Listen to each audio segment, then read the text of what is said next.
así que bueno, le damos la palabra a Selmira, no sin antes agradecerles a UNESCO por el apoyo para esta actividad, que fue además declarada de interés nacional. Así que bueno, muchísimas gracias UNESCO por acompañarnos, y Selmira y todo su equipo por sugerirnos panelistas para todas las actividades que se están desarrollando a lo largo de la semana en el marco de la tercera Movete. Y bueno, también nos acompaña Elian Elbaum, que es la responsable de la Unidad de Relacionamiento Internacional de UTEC. Elian, no sé si querías decir algo. Nada, básicamente saludarlos y agradecerles por vuestro tiempo. Sé que en las agendas nuestras y más en este marco de virtualidad estamos con back-to-back meetings, todas virtuales, así que les agradezco un montón que hayan destinado este tiempo para conversar con nosotros. Comentarles que este evento es en el marco de la tercera Movete, que hace la Universidad Tecnológica de Uruguay. Esto significa que en esta feria de becas y oportunidades les mostramos a los estudiantes todas las oportunidades que tienen para realizar estancias en el exterior y para instancias de internacionalización en casa. Y en el marco de COVID decidimos agregar estos paneles que creo que agregan mucho valor en la contextualización de la universidad y de lo académico durante COVID y en la era post-COVID. Entonces, esta actividad se enmarca un poco en este evento que decidimos organizar desde la universidad. Así que nada, agradecerles y le paso la palabra entonces a Selmira.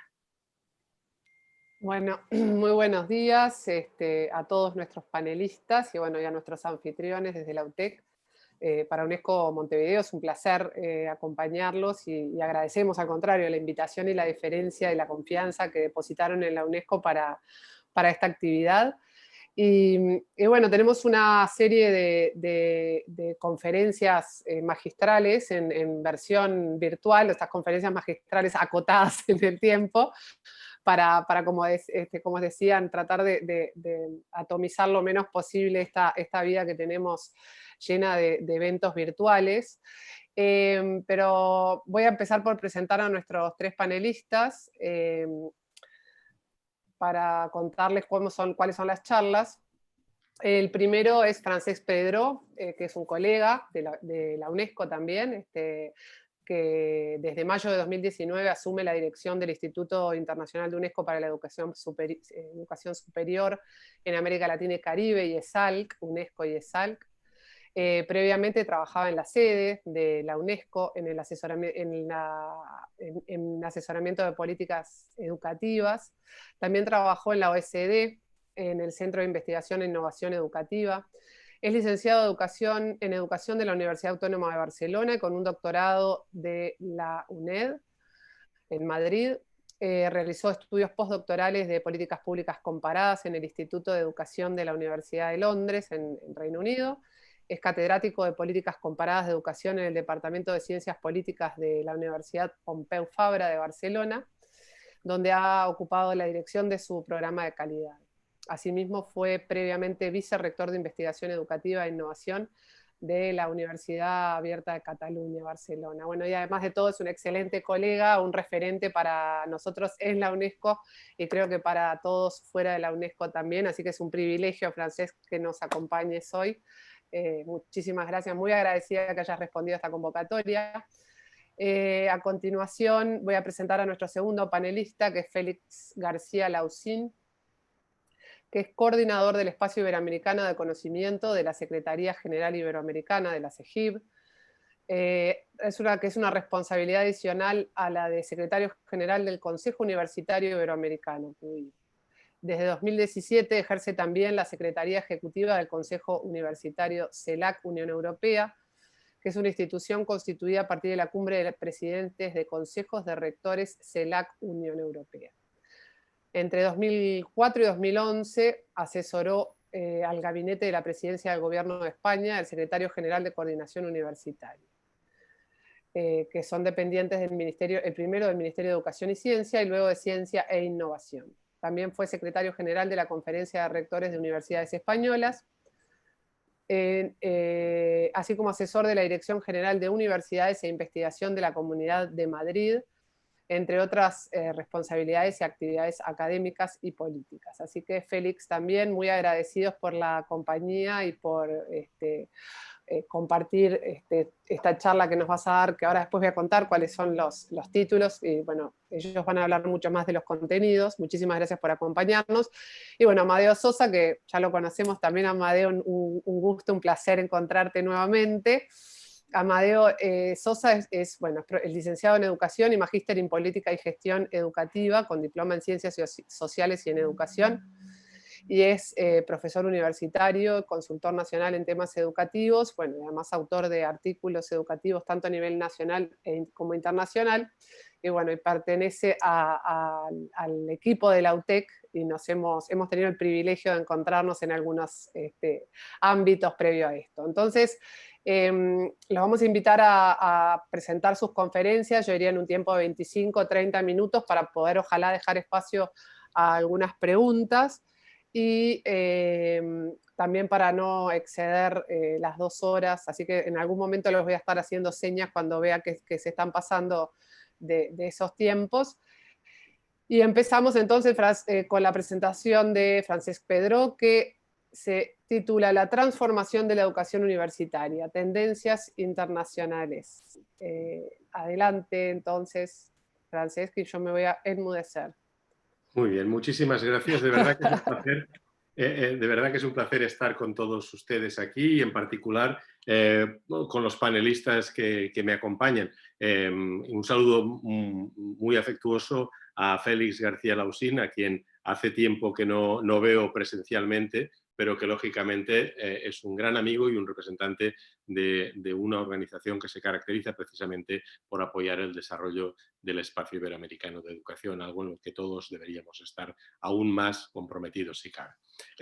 Yo he traído conmigo una breve presentación que luego, a través de mis colegas en la UNESCO, pondré a disposición de todos los participantes, e intentaré ser muy breve y al mismo tiempo, en la medida en que lo pueda hacer, también algo punzante, ¿no? Seré breve además porque me interesa mucho escuchar lo que los otros 2 panelistas tienen que compartir con nosotros. Bien, la primera idea es que para aquellos países que están empezando ahora el curso universitario, o para aquellos que están a medio hacer, la verdad es que, digamos, todos tenemos muy claro que este no es un curso más, ni mucho menos.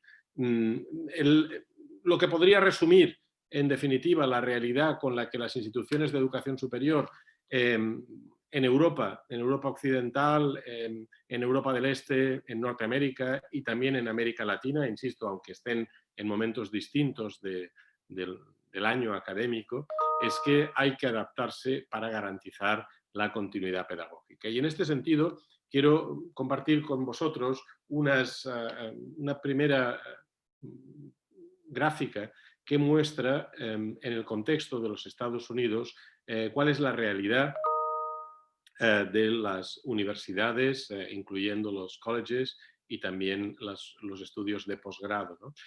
Antes de interpretar esta gráfica, me gustaría recordar que para la inmensa mayoría de los estudiantes en Estados Unidos, básicamente el paso por la universidad es el paso por una experiencia residencial. Es decir, uno espera, yo diría con avidez, cuando llegan los 18 años, salir de la casa familiar para irse a residir durante un mínimo de 3 años, algunas veces más, a un campus universitario, y por tanto no se trata solo de ir a estudiar para tener un título, sino que estamos pensando en una experiencia holística, global, en el fondo de socialización y de entrada en la vida adulta, ¿no? Entonces, en ese contexto, además, donde esa experiencia global tiene importantes implicaciones económicas y financieras, tanto para las familias como, por supuesto, para las instituciones, ya sean públicas o privadas, bueno, leer esta gráfica es pavoroso, porque viene a demostrar que apenas una cuarta parte de las universidades en Estados Unidos piensan abrir totalmente en persona, o han abierto totalmente en persona, o fundamentalmente en persona. De hecho, 2/3 de los colleges y las universidades están ofreciendo o bien todos sus cursos en línea o algún tipo de hibridación, ¿no? Entonces, nosotros no tenemos todavía los datos para América Latina, pero muy probablemente nos vamos a encontrar con una situación muy semejante y, si cabe, todavía con un porcentaje todavía más reducido de instituciones que van a ofrecer, de momento, mientras no tengamos la capacidad de universalizar una vacuna que funcione, pues efectivamente un porcentaje muy reducido de universidades van a abrir las puertas, ¿no? Todas las universidades que yo conozco en la región han hecho todo lo posible para garantizar lo que denominamos la continuidad pedagógica. Y todas, yo creo que han echado mano de situaciones, de herramientas de emergencia, con más interés en permanecer, por decirlo así, activas, que no en realidad sopesando los pros y los contras de las opciones que se han tomado. De hecho, en la mayor parte de las universidades que conozco, se ha dado por hecho que todos los estudiantes tenían algún tipo de conectividad.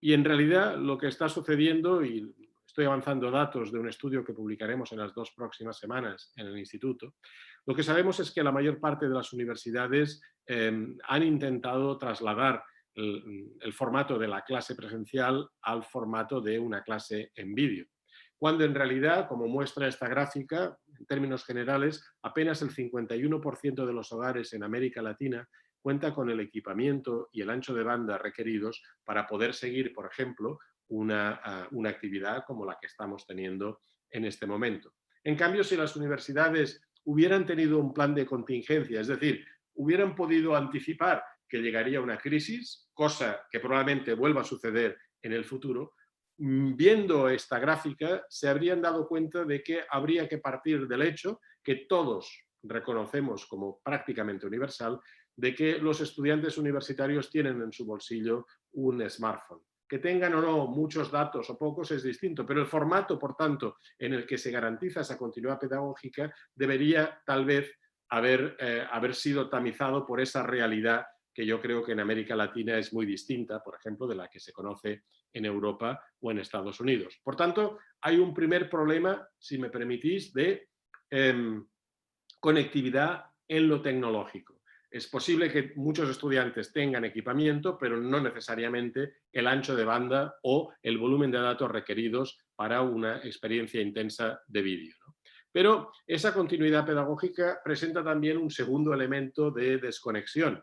Esta gráfica, tomada de un estudio nuestro, de la UNESCO, permite comparar las dificultades con las que se encuentran los estudiantes en la América Latina en Iberoamérica, por comparación, por tanto, incluido España y Portugal, por comparación a los de otras regiones del mundo. Yo me he limitado a comparar el caso iberoamericano con el resto del mundo, pero por supuesto podríamos entrar en las distintas regiones, ¿no? Y lo que más sorprende de esta comparación es que el problema más sufrido por los estudiantes en términos de seguir esta continuidad pedagógica es el que representa la tercera columna, empezando por vuestra derecha, donde se ve con toda claridad que nuestros estudiantes tienen mayores dificultades para mantener un horario regular en un contexto de educación a distancia. Y esto tiene mucho que ver con la incapacidad de autorregular los procesos de aprendizaje, lo cual es probablemente la herencia de un sistema escolar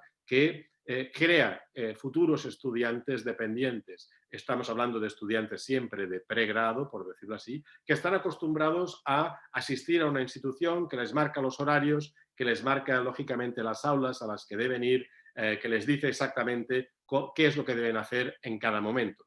Cuando esta disciplina externa desaparece, nuestros estudiantes muestran esta mayor problemática para autorregular los procesos. Una indicación de las dificultades que esto conlleva es que en la mayor parte, según nuestros datos, en la mayor parte de los casos en América Latina, los estudiantes se conectan a la plataforma de la universidad a partir de las 6 de la tarde. ¿Qué suceda entre las 8 de la mañana y las 6 de la tarde? Bueno, es algo que podemos especular, pero que nadie sabe. Pero yo, que fui joven, muchos años atrás, perdón, ¿sí? Te interrumpo un segundo porque como no está en modo presentación, no se está viendo la presentación de corrido y no estamos pudiendo ver la gráfica.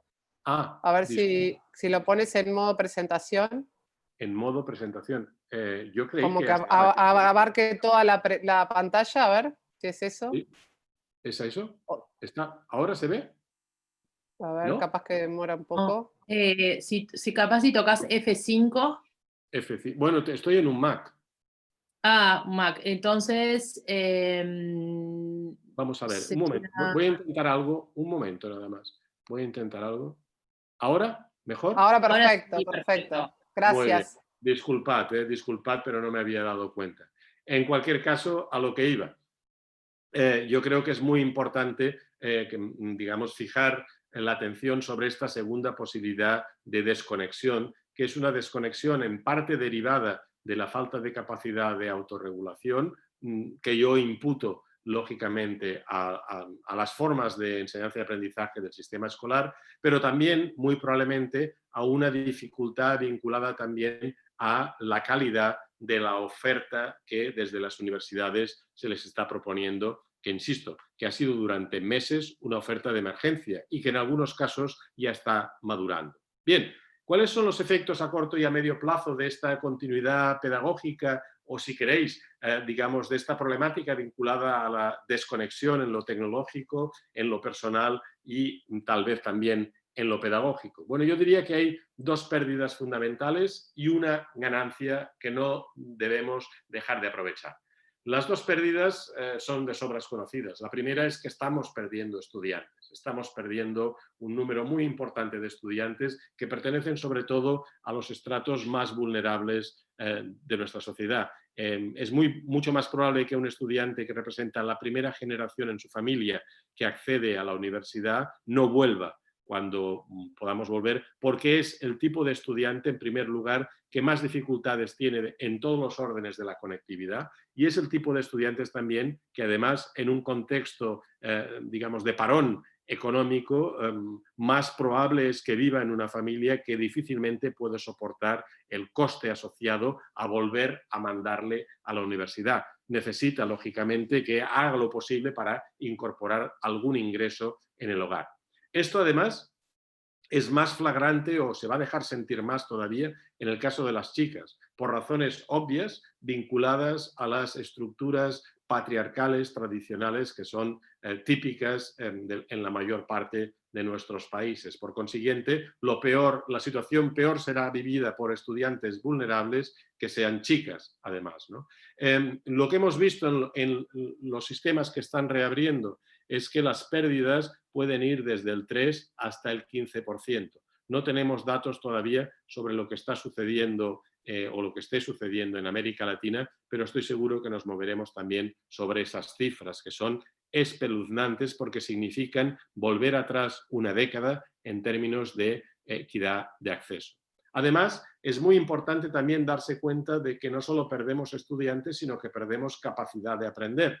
En condiciones normales, la parada que significa el verano o las vacaciones más largas se traduce típicamente en que el estudiante pierde aproximadamente el 15% de las competencias que adquirió durante ese parón, ¿verdad? Es decir, que lo que sabía hacer cuando terminó el curso no es necesariamente al 100% lo que es capaz de hacer cuando reemprende el curso, a no ser que durante esas vacaciones largas haya tenido actividad, ¿no? Bien, si normalmente esas vacaciones largas vienen a durar 2 meses y medio, ¿qué no puede pasar en nuestro caso cuando llevamos prácticamente ya algo más de 6, casi 7 meses en esta situación, ¿verdad? De nuevo, es una pérdida que va a afectar singularmente a los estudiantes más vulnerables.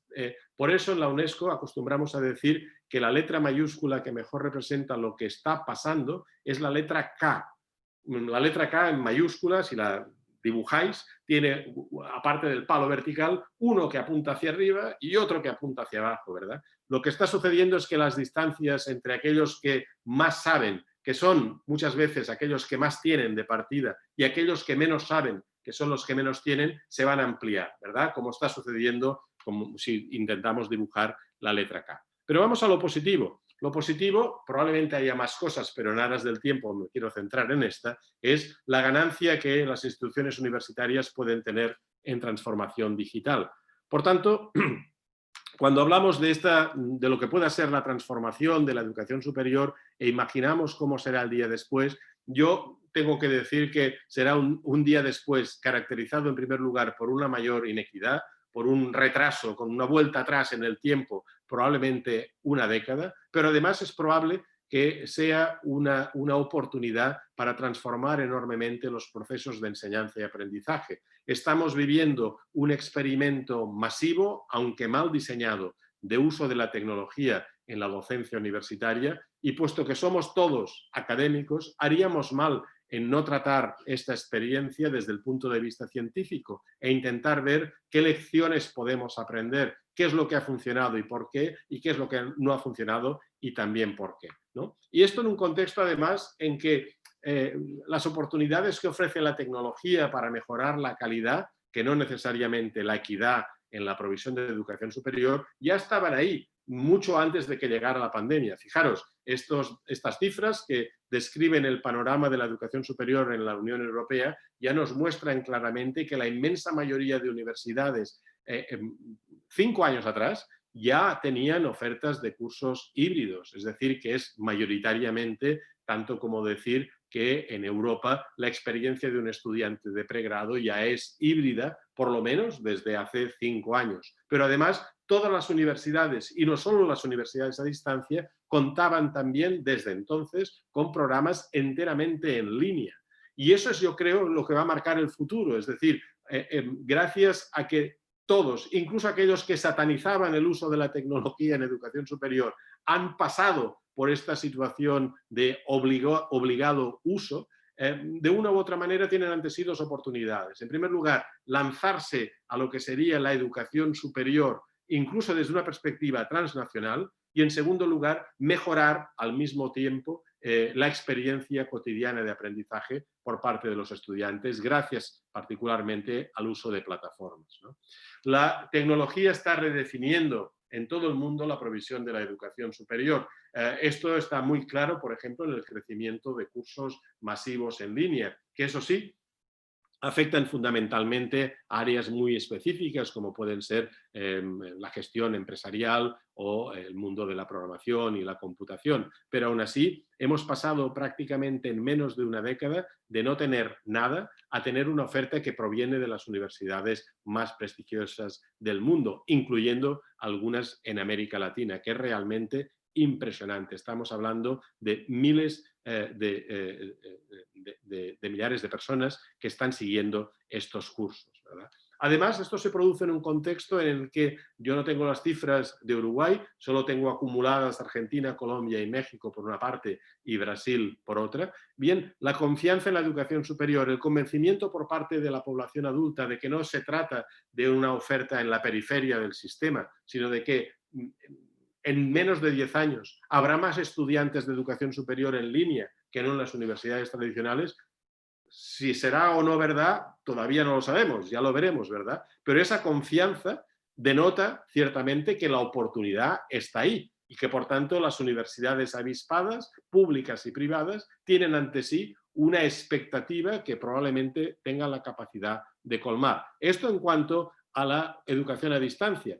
En cuanto al uso de la tecnología, la verdad, en lo que sería la hibridación, la verdad es que todos tenemos en la cabeza cosas maravillosas que sabemos que se podrían hacer, pero incluso en el país donde esas cosas maravillosas se están generando, fundamentalmente en Estados Unidos, la realidad es que la capacidad transformativa que tiene la tecnología por sí sola no es suficiente. Fijaros, en el caso de las universidades de Estados Unidos, datos del 2018, lo que era el uso de paquetes que cubren todas las necesidades de un estudiante en un curso concreto, es decir, desde los objetivos, las actividades, mecanismos de evaluación, recursos, y por tanto, que permiten que el docente se retrotraiga a un papel eminentemente de tutor o de facilitador, bueno, allí donde este courseware se produce es apenas un 18% de universidades las que lo usan. Cuando hablamos además de la aplicación de algún tipo de inteligencia artificial, por tanto,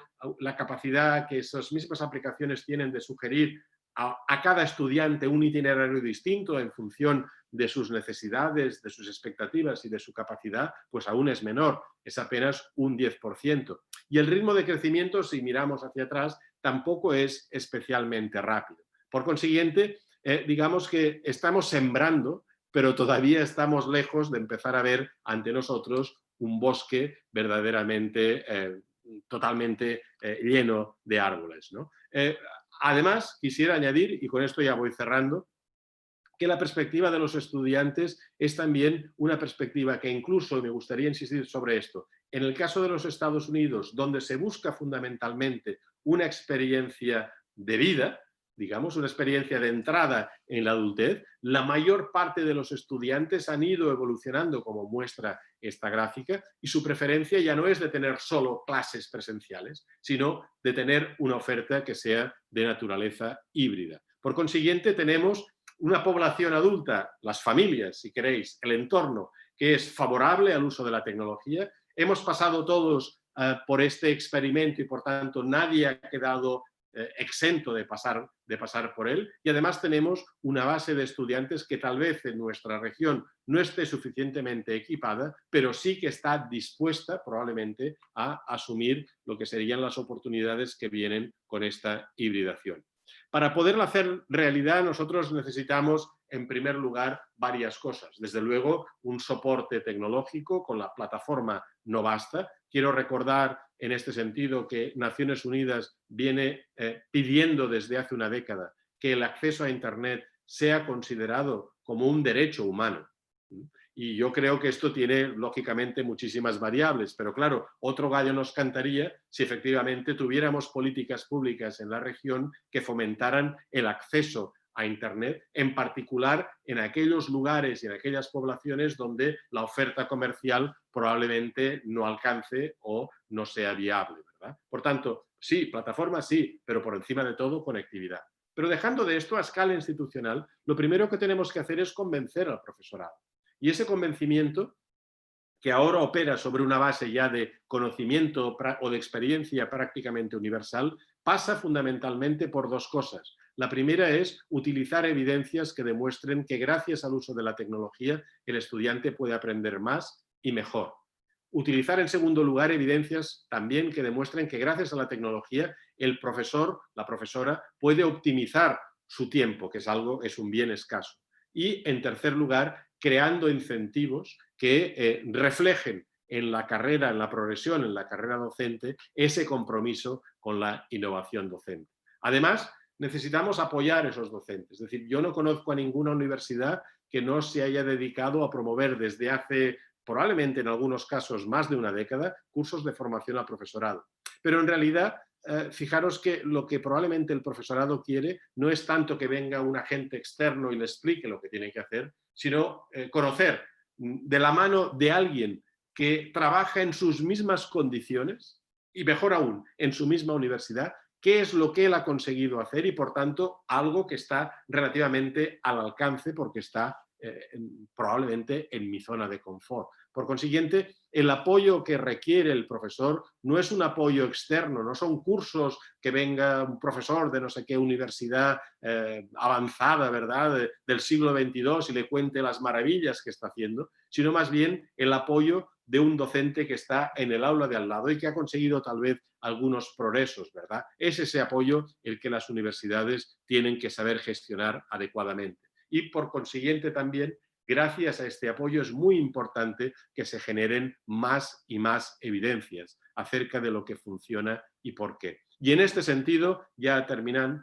yo creo que cada vez más debemos pensar que no es solo una cuestión puramente instrumental, sino que el recurso a la hibridación exige también un rearme, nosotros le llamamos ético, pero en realidad es un rearme que pasa en primer lugar por saber exactamente cómo podemos mantener en un contexto de uso intensivo de la tecnología ese valor humano que va íntimamente vinculado a la experiencia de transformación personal que asociamos con la universidad. Necesitamos efectivamente saber cuáles son los límites que tenemos que imponer a la tecnología, sobre todo cuando hablamos de tecnologías que son pretendidamente autosuficientes, en particular la inteligencia artificial. Pero además también debemos reconocer que en ese contexto de rearme nos queda pendiente la asignatura de redefinir el contrato docente. Miren, no es lo mismo saber que mi contrato me exige que dé 20 horas de clase a la semana ante un grupo indeterminado de estudiantes que pasar, como estamos pasando ahora, por una situación en la cual no tengo ante mí un grupo de estudiantes, sino que tengo X individuos, X estudiantes, cada uno de ellos con la capacidad de relacionarse paradójicamente con mayor proximidad gracias a la tecnología de la que tal vez tendría en un contexto de aula. En este sentido, no puede ser lo mismo dar clase a un grupo de 20 que a un grupo de 200, ¿verdad? Y nuestras condiciones laborales y, por tanto, la definición de lo que es ser hoy docente universitario o académico, si queréis, en el siglo XXI, requiere precisamente esa reconsideración basada de nuevo en los principios éticos fundamentales en los que, de una u otra forma, nuestra labor tiene sentido. Y que básicamente yo resumiría en dos. En primer lugar, conseguir que a pesar de que usemos intensivamente la tecnología, ningún estudiante se quede atrás, absolutamente en línea con los objetivos del desarrollo sostenible. Nosotros en el instituto decimos que la educación superior debe ser considerada una extensión del derecho a la educación. No hay ninguna razón por la cual deba estar al margen. Bien, en una situación como la que vivimos ahora, debemos garantizar que hacemos todo lo posible a escala nacional y a escala institucional para ir a buscar a los estudiantes, para que vuelvan todos si podemos, ¿verdad? Lógicamente, en un contexto de uso intensivo de la tecnología, esta posibilidad de perder estudiantes podría aumentar. Y es ahí donde nuestro compromiso tiene que ser todavía más claro. Y en segundo lugar, algo que parece evidente es que gracias a la tecnología deberíamos hacer que esa experiencia de enseñanza y aprendizaje fuera aún de mayor calidad. En muchos casos, la prestación, la provisión educativa en educación superior en la región todavía no está ubicada apropiadamente en el siglo XXI. Tenemos islas que están funcionando muy bien, pero necesitamos que esa experiencia contemporánea de lo que debe ser la educación superior se extienda, ¿verdad? En todos los rincones de nuestra región. Y en ese sentido, espero que Félix nos ayude, como siempre han venido haciendo, ¿verdad? La creación de un espacio latinoamericano del conocimiento sería lógicamente el foro adecuado en el cual este progreso de una educación superior con equidad y con calidad podría progresar. Aquí lo dejo, tenéis nuestros informes disponibles en nuestra web. En las 2 próximas semanas sacaremos otro sobre cómo viven los estudiantes la continuidad pedagógica y otro sobre los efectos del COVID-19 en la función de investigación de las universidades en la región. Dadnos 2 semanas y los podréis descargar directamente desde aquí. Muchísimas gracias, de verdad que ha sido un placer y ahora dispuesto a aprender de los restantes panelistas. Muchas gracias. Muchas gracias a ti, Francesc, porque la verdad que bueno, nos consta el trabajo que está haciendo el YESALC y queremos no ser nosotros los únicos privilegiados de conocerlo de primera mano y poder aprovechar estas instancias también para que otros conozcan y bueno, puedan acercarse, y me parece súper valioso. Y uno ve que la realidad de la educación superior o primaria, secundaria, está bastante relacionada en estos tiempos de COVID, y las preocupaciones y las oportunidades van por caminos bastante similares. Así que bueno, gracias por ayudarnos también a pensar. Y bueno, sin más, y como el propio Francesc ya le dio la palabra, ahora le vamos a pedir a Félix que nos hable de lo que es la transformación digital en la educación universitaria como respuesta a los retos del COVID-19. Adelante, Félix, por favor. Bueno, muy bien, buenos días. Yo quería comenzar agradeciendo a UTEC la posibilidad de acompañar esta sesión. Lo cierto es que tuve ocasión de conocer el proyecto de creación de UTEC tempranamente por la relación que tenemos habitual desde la Secretaría General Iberoamericana con los Ministerios de Educación, y entonces con el equipo que estaba entonces al frente del área de educación superior en el Uruguay. Y bueno, creo que es un proyecto extraordinario. Yo les felicito a todas y a todos por haberlo hecho una realidad brillante, ¿no? Y que también se manifiesta con los escasos años de vida que tiene esta institución, pues en que organizan actividades como esta, ¿no? Les insisto, mi agradecimiento por poder acompañarla y por poder hacerlo con los compañeros hoy de sesión, de panel con los que estoy, ¿no? Bueno, a Francesc un saludo especial también, ¿no? Él recordaba cuando ha comenzado su intervención, decía hace tiempo que no nos vemos físicamente, y es verdad, nos vimos físicamente en una actividad que justo quería comentar para comenzar con mi exposición, ¿no? Pero bueno, ahora lo diré porque primero déjenme para las personas que no estén familiarizadas con las instituciones del sistema iberoamericano, que le dedique un par de minutos a explicar qué es la Secretaría General Iberoamericana, qué hacemos y en qué me inscribo yo, ¿no? Secretaría General Iberoamericana es un organismo internacional que fue creado a partir de un acuerdo adoptado por la Cumbre de Jefes de Estado y de Gobierno iberoamericanos en Santa Cruz de la Sierra en 2003. Las cumbres de jefes de Estado y Gobierno eran más antiguas, habían nacido en el 91 en Guadalajara, México, pero no tenían un organismo que prestara la labor de secretariado permanente de la Conferencia Iberoamericana, y entonces todo se basaba en un sistema pro tempore, con la excepción de un pequeño, una pequeña semilla de la SEGIP, de la Secretaría General Iberoamericana, que se puso en marcha un poquito antes de que la Secretaría General Iberoamericana fuera creada, ¿no?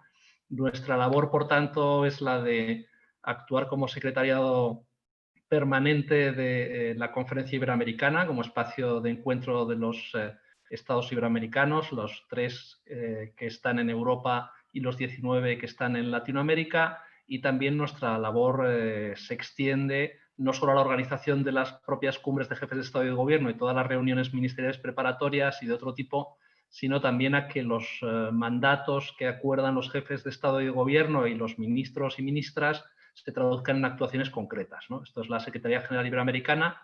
Yo coordino el Espacio Iberoamericano del Conocimiento, que es una de las 3 áreas prioritarias de la cooperación iberoamericana, junto con la cultura y la cohesión social.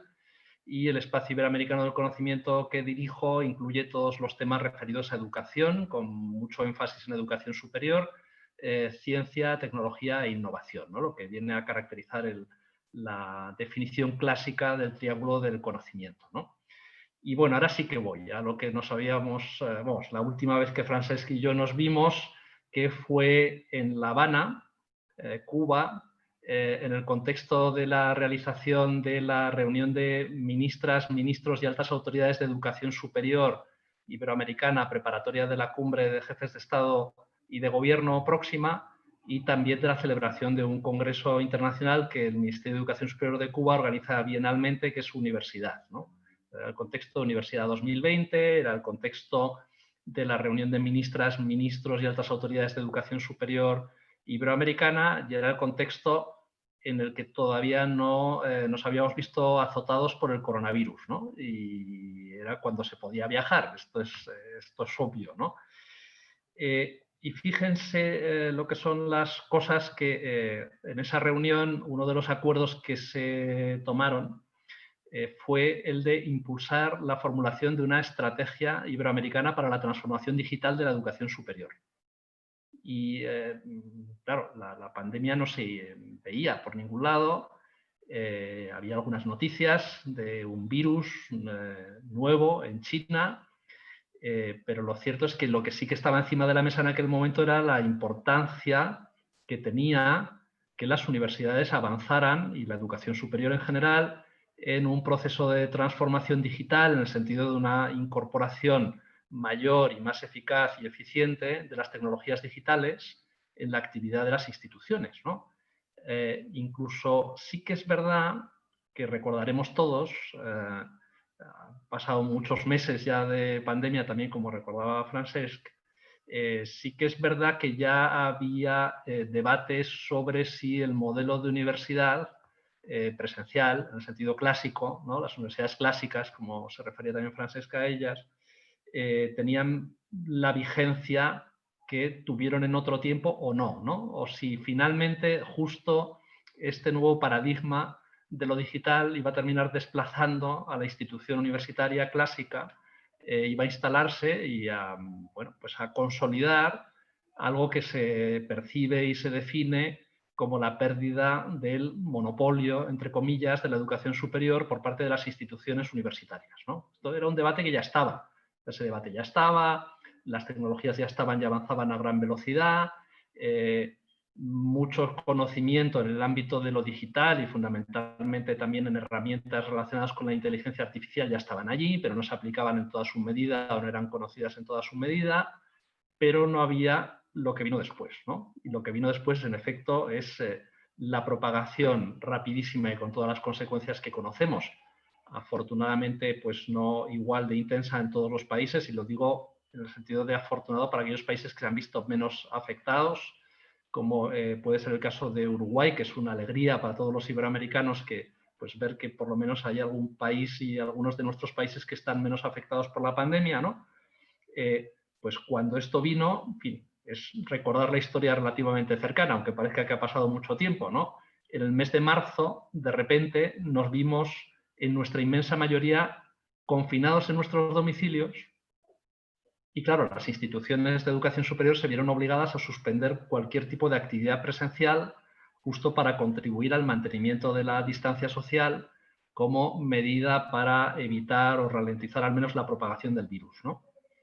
Y esto sucedió de repente. O sea, un día todo el mundo estaba en sus laboratorios, en sus aulas, en sus despachos, y al día siguiente estábamos en nuestras casas y sin solución de continuidad, ¿no? Esto, claro, tiene una mirada que sin duda yo me sumo, yo en fin, me considero un optimista en todos los sentidos y la verdad es que tiene una mirada positiva en el efecto, quiero decir, en las universidades. Los efectos de la pandemia son terribles, pero en las universidades, en lo que se refiere a la transformación digital, y es que ha tenido un efecto disruptor o acelerador de la transformación digital, ¿no? Esto nos ha hecho sí o sí ser conscientes de que ahí hay un montón de herramientas disponibles que ya estaban antes y que no utilizábamos y que es evidente que tienen una enorme utilidad en el ámbito de la actividad universitaria, sin duda, ¿no?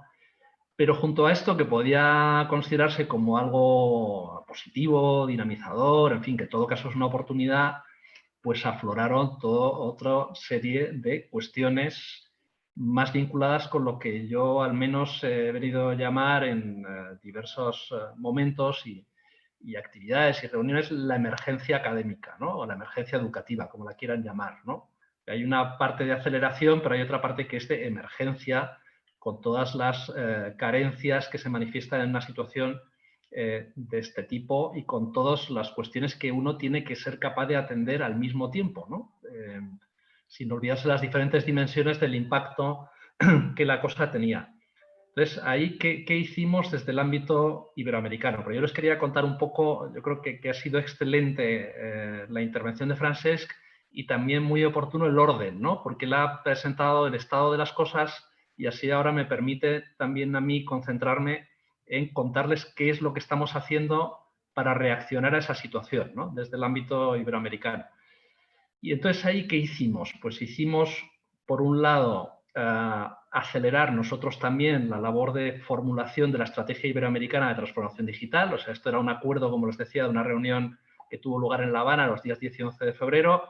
En fin, el ritmo no era tener terminada la estrategia en este año, sino que nuestra periodicidad viene a ser bienal por el ritmo con que se reúnen los jefes de Estado y de Gobierno, una cosa como más pausada, pero no, nos pusimos enseguida a trabajar sobre la estrategia y nos pusimos también a trabajar sobre aquellas dimensiones de la situación que tenían, a nuestro juicio, esa característica de emergencia, ¿no? De emergencia académica o de emergencia educativa. ¿Cómo hemos hecho esto y en qué punto estamos, ¿no? Pues mire, nosotros tenemos un mecanismo de trabajo a partir de las ministeriales por el que hay un grupo de países que acompañan a la Secretaría General Iberoamericana en la implementación de todos los acuerdos que se toman, ¿no? Pusimos a este grupo a trabajar con nosotros. Es un grupo en el que está Argentina, está Perú, está México y está España. Son los 4 países que conforman este grupo y junto con la SEGIP tienen la responsabilidad de impulsar los acuerdos que toman los ministros y ministras. Y identificamos, desde luego, aparte de la línea de trabajo conducente a acelerar que estuviera disponible una propuesta de estrategia iberoamericana de transformación digital de la educación superior, identificamos algunos de esos ámbitos más, digamos, de emergencia, ¿no? ¿Cuáles? ¿No? Francés lo ha dicho ya, porque ahora verán, cuando yo diga las cosas que les quería contar, verán que estaré repitiendo cosas que Francesc ha dicho. Pero yo, insisto, trataré de quedarme en lo operativo y en donde estamos, ¿no? Uno, la necesidad de garantizar la existencia, es decir, la disponibilidad y la accesibilidad de recursos digitales para la enseñanza y el aprendizaje.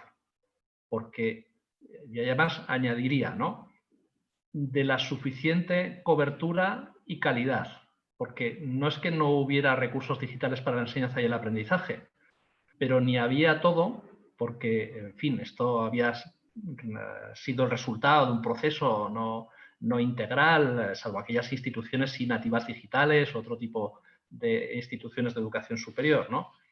Es decir, ni había todo lo que se necesitaba, ni todo el mundo podía acceder a lo que se necesitaba, ¿no? Entonces, esta es una de las cuestiones que identificamos como de emergencia educativa, ¿no? La disponibilidad y el acceso, la accesibilidad, en el sentido de poder acceder a recursos digitales para la enseñanza y el aprendizaje. Segunda cuestión, no los estoy ordenando por importancia, lo digo por si me dijeran ordénalos por importancia, entonces lo estaría haciendo de otra manera, lo estoy diciendo según me vienen a la cabeza. Segundo ámbito, también ha hablado Francesc de capacitación del profesorado. ¿El alumnado también? Sí, pero vamos, capacitación de los docentes en metodologías de enseñanza no presencial y no solo de enseñanza, sino de cómo desenvolverse en una interacción con los estudiantes, además en unas condiciones complicadas, ¿no?, que saben que tienen efectos también psicológicos sobre todos, aunque no seamos capaces de reconocerlos, pero probablemente son mucho mayores que lo que nos parecen, ¿no? Cómo el profesor tenía el equipamiento adecuado en el sentido de las competencias, las actitudes, las habilidades adecuadas como para desenvolverse en un contexto distinto que se había convertido súbitamente en exclusivamente no presencial, ¿no? Esta era la segunda de las dimensiones de emergencia que identificamos. La tercera de las dimensiones de emergencia que identificamos, ha hablado también Francesc de ella, el aseguramiento de la calidad. O sea, cómo se asegura la calidad en un contexto para el que los sistemas clásicos de aseguramiento de la calidad de acreditación no estaban preparados, desde luego, no en suficiente medida, ¿no? En Uruguay sé que hay una ley que está por implementarse que prevé la existencia de una agencia de acreditación en Uruguay, pero bueno, en todo caso, pues saben que es un tema, ¿no?, en el que están absolutamente todos los gobiernos, sin perjuicio del momento de desarrollo en el que están los sistemas nacionales de aseguramiento de la calidad en cada país, ¿no? Luego volveré eso un poquito sobre cada uno de ellos. Voy mirando el reloj así de reojo, mira, pero vamos, tú me dices, ¿no?, en el momento que tenga que parar. O sea, llevo recursos digitales para la enseñanza y el aprendizaje, capacitación del profesorado, aseguramiento de la calidad de enseñanzas virtuales, ¿no?, y de contextos no presenciales de enseñanza y aprendizaje universitario de educación superior. Cuarta dimensión, esto casi parece esotérico, la cuarta dimensión de emergencia, la de la equidad. Por eso yo les decía, no las estoy poniendo en orden, pero la equidad, evidentemente el impacto es enorme. Pero es que, además, fíjense, el impacto no es enorme solamente porque hay grandes asimetrías en lo que se refiere al acceso a la tecnología y la conectividad, y en fin, todas las dimensiones relacionadas estrictamente con lo digital, ¿no?, y el acceso a este entorno nuevo por todos los estudiantes y las estudiantes. Sino que además, y de esto también hablaba Francesc cuando hablaba pues de los estudiantes que no volverán o las estudiantes que no volverán, y ponía énfasis muy bien puesto en cómo el impacto además en las mujeres, las jóvenes, va a ser mayor que en los jóvenes. Hay una dimensión que es enormemente importante y que no tiene que ver con la brecha tecnológica o la brecha digital, que es el impacto económico de la pandemia y el impacto económico de esta crisis en la que nos adentramos, ¿no? O sea, el asunto ya no es solo si uno tiene Wi-Fi en casa o no, o si el dispositivo que tiene disponible para seguir su aprendizaje es un terminal móvil o es una computadora o es una laptop. No, esto es una de las partes, ¿no? Pero uno puede tener una conexión Wi-Fi en su casa, que a lo mejor tiene que dar de baja porque no puede seguir pagando, pero lo que no tiene el hogar son los ingresos suficientes como para poder seguir pagando los estudios de ese joven o de esa joven, o para poder prescindir, que era lo del coste de oportunidad al que se refería también Francesc, para poder prescindir del ingreso que representa que una de las personas de la familia trabaje, ¿no? Y el coste de oportunidad, por tanto, entre trabajar o no. Cuantos más miembros de la familia, mejor, ¿no? Entonces, la dimensión en equidad es enorme, ¿no? Nosotros no hemos entrado tanto en todas esas aristas, pero bueno, pero lo cierto es que al menos hay que tenerlas todas presentes, ¿no? Ahora, les decía, vuelvo rápidamente, les doy 2 pinceladas más de cada una y les cuento cómo está funcionando, ¿no? ¿Qué es lo que hicimos? Pues a partir de la identificación junto con estos 4 países de los que les hablaba, con Argentina, con México, con Perú y con España, de esta estructura de trabajo donde tenemos por un lado la estrategia de transformación digital y luego estas 4 dimensiones de la emergencia, ¿no? Pues lo que hicimos fue convocar una reunión en la que participaron el conjunto de países iberoamericanos, un diálogo justo sobre la transformación, sus ministerios, ¿no? Bueno, voy a hacer una precisión aquí. Nosotros, fíjense que la reunión de La Habana, y no quiero perderme mucho, porque si no voy abriendo muchas capas, ¿no? Pero esto sí que es importante. La reunión de La Habana, les dije que era una reunión de ministras, ministros y altas autoridades de educación superior.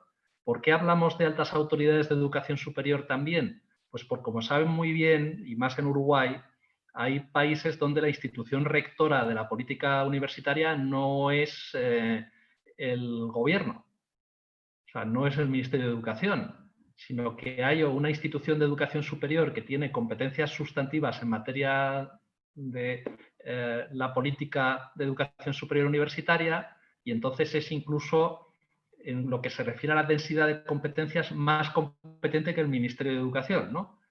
Y esto pasa en varios países de nuestra región. Pasa, pues en Uruguay la Universidad de la República tiene una serie de competencias sustantivas que le son propias y que no puede realizar por sí mismo el Ministerio de Educación, pero igual uno va a Costa Rica y en Costa Rica eso se realiza de manera colegiada, y el CONARE, que es el Consejo Nacional de Rectores de Costa Rica, que son las instituciones públicas de educación superior costarricenses, es la institución rectora de la política universitaria de Costa Rica.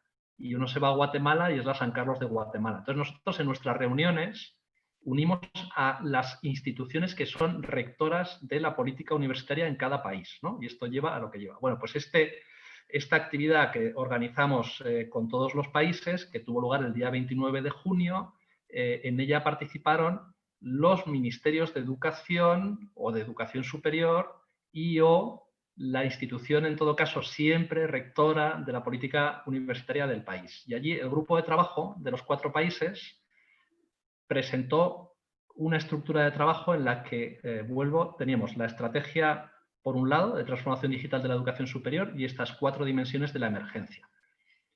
Allí se debatió, se concluyó, se acordó un procedimiento de trabajo y ahora tenemos 5 grupos de trabajo en marcha. Uno sobre la estrategia, que coordina Perú, que está a punto de terminar ya la formulación de la Estrategia Iberoamericana de Transformación Digital de la Educación Superior. Otro en el que hemos fusionado el tema de recursos digitales para la enseñanza y el aprendizaje con capacitación del profesorado, y es un grupo que coordina México. Tenemos otro grupo que está trabajando sobre aseguramiento de la calidad de enseñanzas virtuales, que es un grupo que coordina España. Otro grupo que está trabajando sobre equidad, es un grupo que coordina Argentina. Y tenemos otro grupo, que en este caso coordina la Secretaría General Iberoamericana por sí misma, y que no lo he destacado como dimensión de la emergencia, pero que saben que es una realidad, ya han hablado, por cierto, ustedes de ello al empezar casi la sesión, que es la internacionalización. O sea, el impacto, y además hablando de la actividad en la que está inscrita esta conversación, la internacionalización. O sea, qué impacto tiene, desde luego en la dimensión de movilidad física, absoluto, ¿no? Pero en general en los planteamientos de las políticas institucionales de internacionalización, la COVID y con la suspensión en términos prácticos de los programas de movilidad e intercambio que estaban en marcha, ¿no?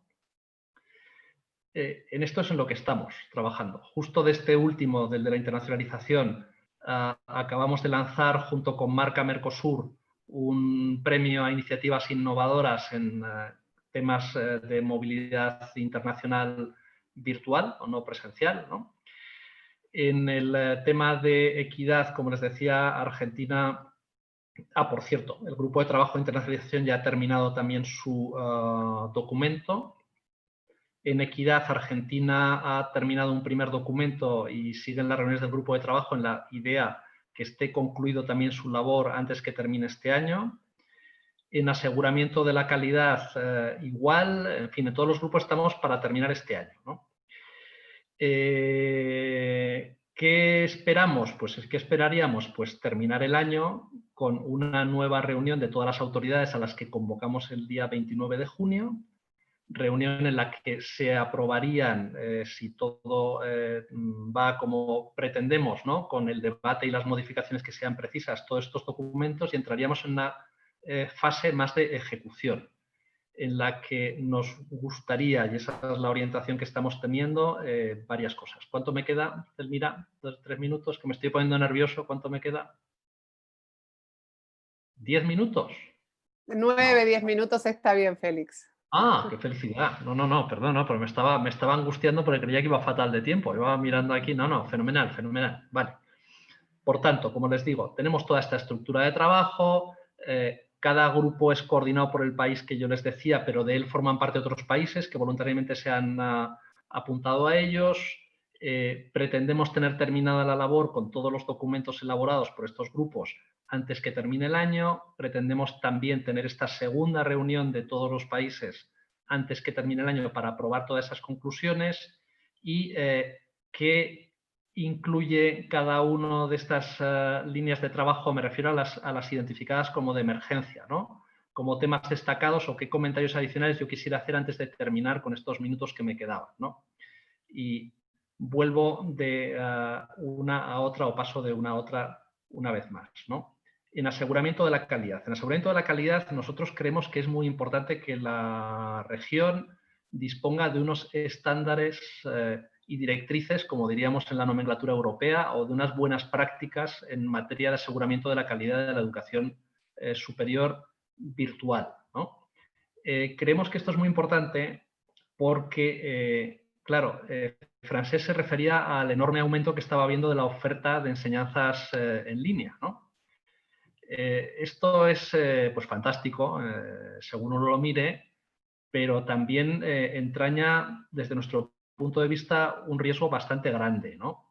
Y es que estas enseñanzas en muchos casos no está acreditada su calidad y la ciudadanía no necesariamente tiene los elementos suficientes a su disposición como para poder discernir qué representa una oferta educativa que puede tener una apariencia pues, muy atractiva, que le llega a través de la publicidad en línea como posibilidad, y lo que representa en otras, ¿no? Entonces, es muy importante en este mundo, además, sin fronteras, donde se ha aumentado el número de la oferta de enseñanzas virtuales, que la ciudadanía disponga de los elementos de referencia suficientes como para discernir, simplemente para que los tenga y decida, ¿no? De acuerdo con su preferencia, no es para impedir nada a nadie, ¿no?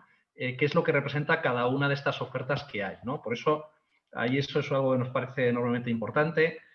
Tenemos ya aprobado un documento de buenas prácticas en materia de aseguramiento de la calidad de enseñanzas virtuales, que por cierto había aprobado también la reunión de ministros de La Habana de febrero, y la línea en la que está este grupo de trabajo es la de una implementación eficiente y eficaz de este conjunto de buenas prácticas, para lo que contamos con un sistema iberoamericano de aseguramiento de la calidad de la educación superior, donde están los sistemas nacionales de aseguramiento y donde están pues CNA Chile, CONEAU de Argentina, lo digo por agencias que están cerca de, digo geográficamente, ¿no? De ustedes, pero bueno, que están, cada sistema nacional está en sus agencias.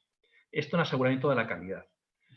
En capacitación del profesorado, que es lo que estamos promoviendo, pues una coalición. Me ha gustado mucho el enfoque de Francesc, de referencias que han detectado también entre el profesorado, una coalición en pro de la capacitación del profesorado en competencias para entornos no presenciales de enseñanza y aprendizaje, ¿no?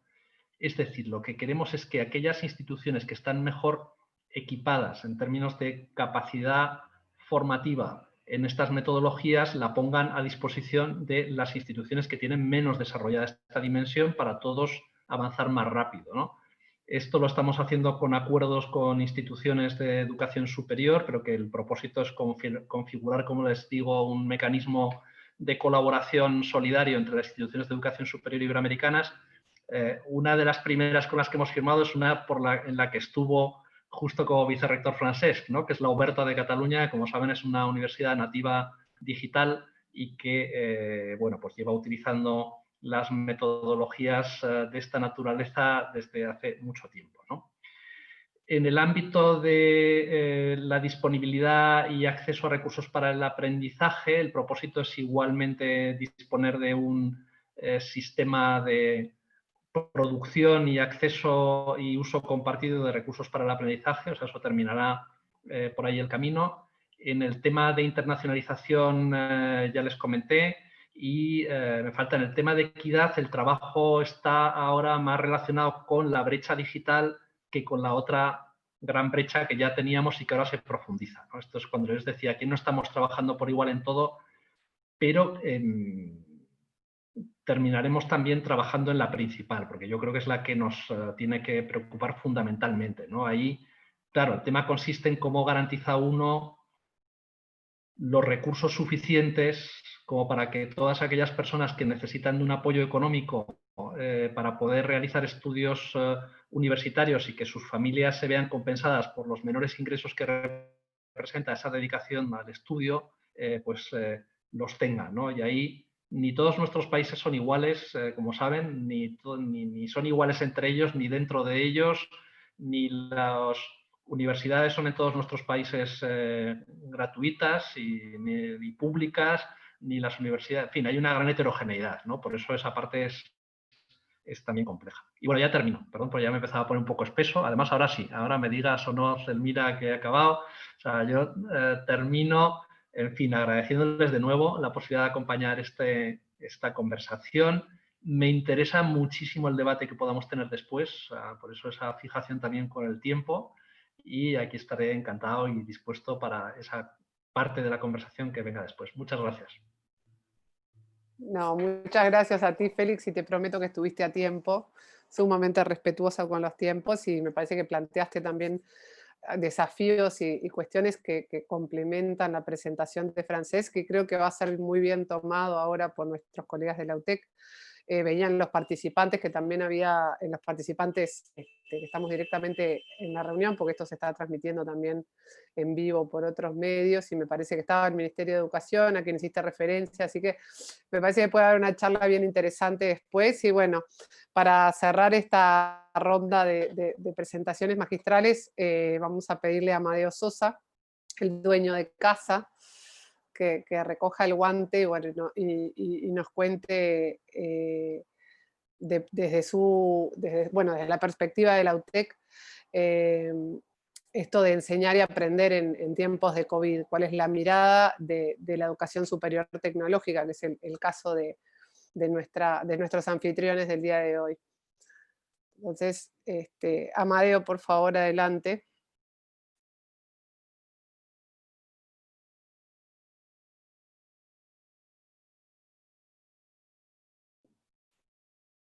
No estamos escuchando, no sé si estás silenciado. Estoy silenciado y ahora voy a Ahora compartir. sí, adelante. Quería no agradecer a la Unidad de Relacionamiento Internacional de UTEC por este espacio, que realmente es muy enriquecedor, realmente uno aprende y sobre todo permite también contrastar realidades, ¿no? Y eso es sumamente oportuno en estos momentos en que la mayoría estamos en una oportunidad mundial, digo, en el sentido de aprender unos de otros, ¿no? Y sobre todo a nivel de las instituciones de educación superior en América Latina. Y por eso quiero saludar también a mis colegas de panel, saludarlos y decirles que para mí es un honor compartir con ustedes esta mesa. Voy a compartir aquí y voy a dejar entonces de tener contacto con ustedes porque voy a estar inmerso acá en la presentación, a ver si la ven bien. ¿Sí? ¿Se ve? Bueno, Perfecto, perfecto. Quiero también aprovechar y decirles, bueno, cuál es el contexto previo, pero también para muchos que no conocen. A la Universidad Tecnológica es una universidad pública, es la segunda que hay en el país. Tenemos la Universidad de la República y tenemos la Universidad Tecnológica.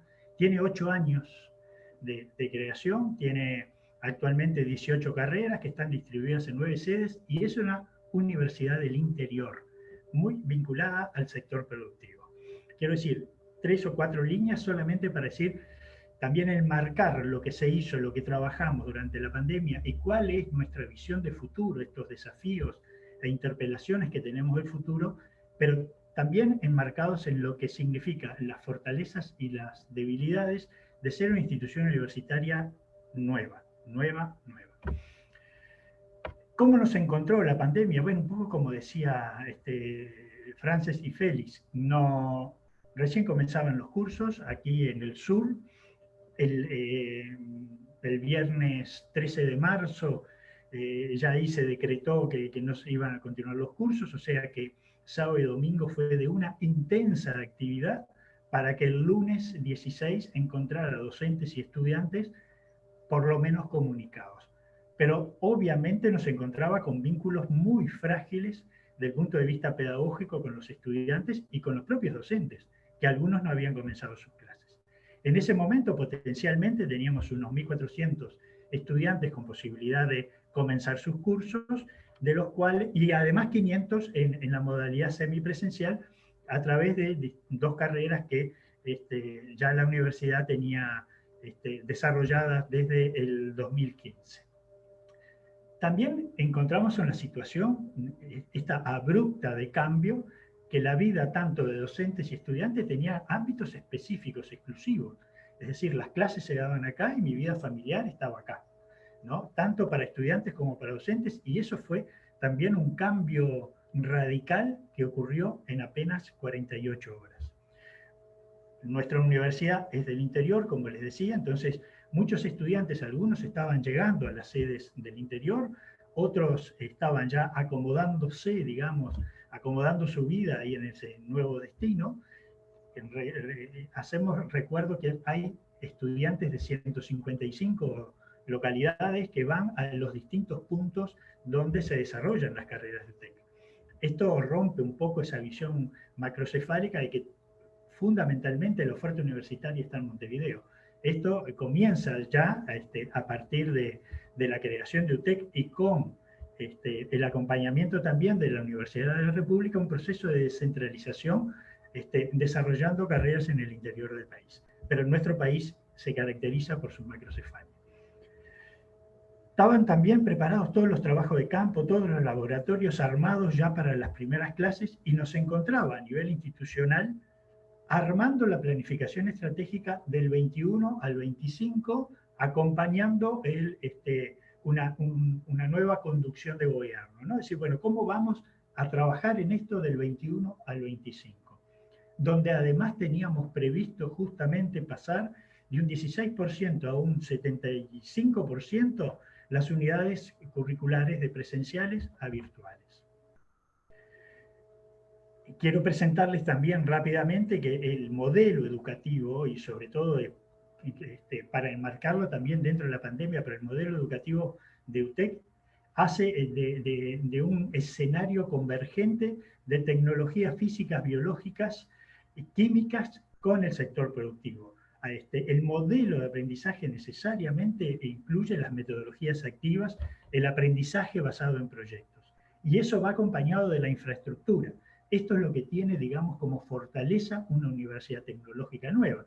Es decir, no nos encontramos nosotros alejados de la tecnología, no nos encontramos con aulas donde tenemos 30, 40 estudiantes sentados, ¿no? Y mirando hacia un lugar donde hay un pizarrón, sino que hay pizarras digitales, donde hay monitores rodeando el salón, donde tenemos aulas 3.0. En ese sentido, la infraestructura acompaña un modelo de aprendizaje. Y eso es importante porque también las construcciones, también los edificios hablan sobre el modelo de enseñanza. Ponemos foco en el estudiante, muy vinculado al sector productivo, por lo tanto estamos continuamente en contacto con el sector productivo, hacemos nuestras evaluaciones a mitad de carrera y al finalizar la carrera por fuera de lo que son las evaluaciones curriculares. Hay una personalización también de las trayectorias educativas. Los estudiantes, y a través de programas especiales, pueden hacer gestión de empresa, emprendedurismo, estudiar chino mandarín. Tenemos inglés, que es una asignatura común para todas las carreras de UTEC. Y nos encontró la pandemia también en pleno proceso de cambio y diversificación de la oferta educativa, que también es un fenómeno que se da en las universidades del mundo, ¿no? Pero además acá especializándonos en las distintas regiones. ¿Qué nos propusimos en ese momento también, que ya lo comentó Francés y Félix? Garantizar la continuidad educativa ahora en estos nuevos formatos. Fue lo primero que hicimos.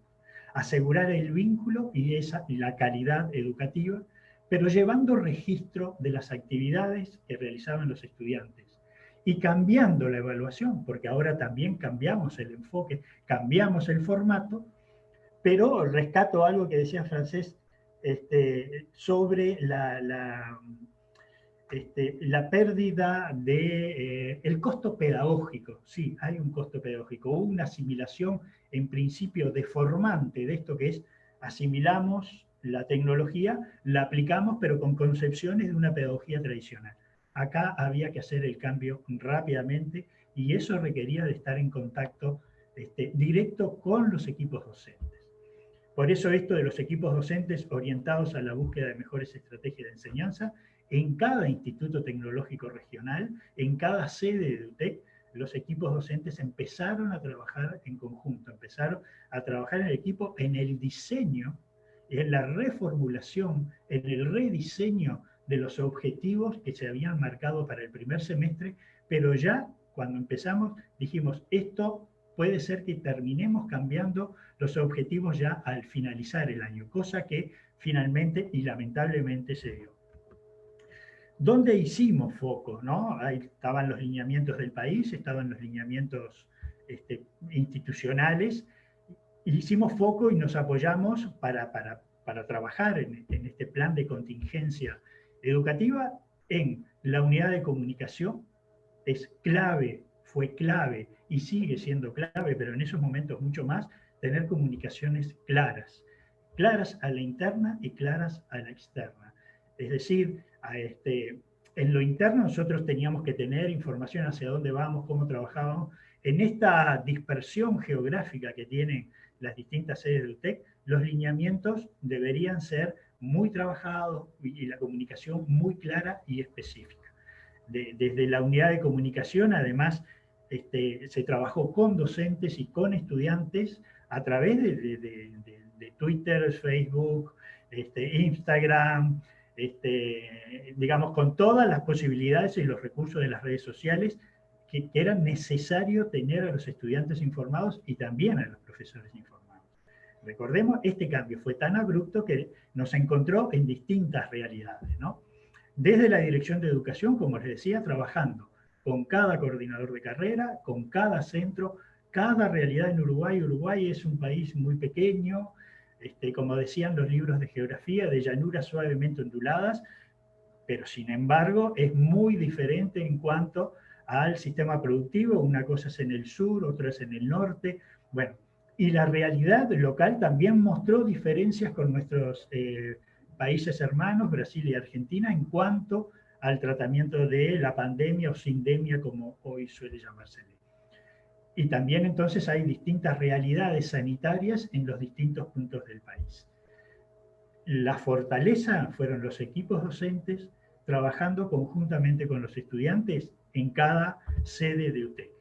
Y una gran base una gran base y un gran apoyo en tecnologías aplicadas al aprendizaje, a través del uso y el funcionamiento y el asesoramiento y la capacitación docente en el uso de las plataformas como Zoom, como Google Meet, que ya se venían trabajando, pero esto fue una demanda muy grande que se tuvo en ese momento, ¿no?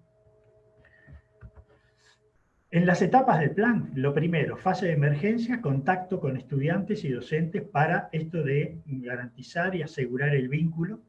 En esa primera semana, prácticamente el 94% de los docentes ya habían comenzado las clases. Pero lo primero que se hizo, el fin de semana, 14, 15 y lunes 16 de marzo, fue hacer el relevamiento de las necesidades de equipamiento y conectividad entre estudiantes y entre docentes.